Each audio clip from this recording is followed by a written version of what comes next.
ଆସିଲୁ ନା ବାହାରିକି ହଁ ଆସେ ଆସେ ଆରେ କିଏ ଫୋନ କରିଛି ସକାଳୁ ସକାଳୁ? ଏଇ ତ ମୋ ଶଳା ଆସୁଛି ମ ସେଇଥିପାଇଁ ଶୁଣ ମାର୍କେଟକୁ ଯାଇକି ଆମିଷ ଟିକେ ଧରିକି ଆସିବ ହେରି। ହଁ ଆଣିମା ଯେ ହେଲେ ମୋ ଶୁଣା ତ ଡ୍ୟୁଟି ଟାଇମ ସେ କେମିତି ଯାଉଛି? ସେ ଡ୍ୟୁଟି ଛାଡି ଦେଇଛି। ଡ୍ୟୁଟି ଛାଡ଼ିଦେଲା ହଁ କଣ ପାଇଁ ଯେ?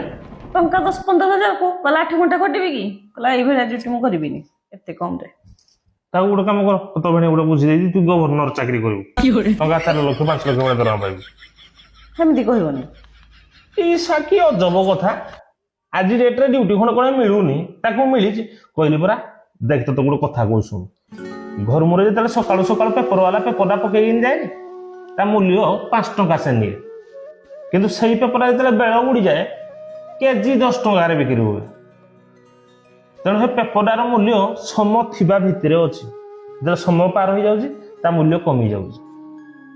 ସେଇଭଳିଆ ମଣିଷ ଜୀବନଟା କି ସମୟ ଥାଉ ଥାଉ ତୁ ଯଦି ଠିକରେ କାମଟା କରୁଛୁ ନା ତୋ ମୂଲ୍ୟ ଅଛି ଯଦି ସମୟ ପଳେଇଛି ତୁ ବି ମୂଲ୍ୟହୀନ ହେଇଯିବୁ। ତା ବୟସ ବର୍ତ୍ତମାନ ହଉଛି କଣ କମେଇବା ବୟସ।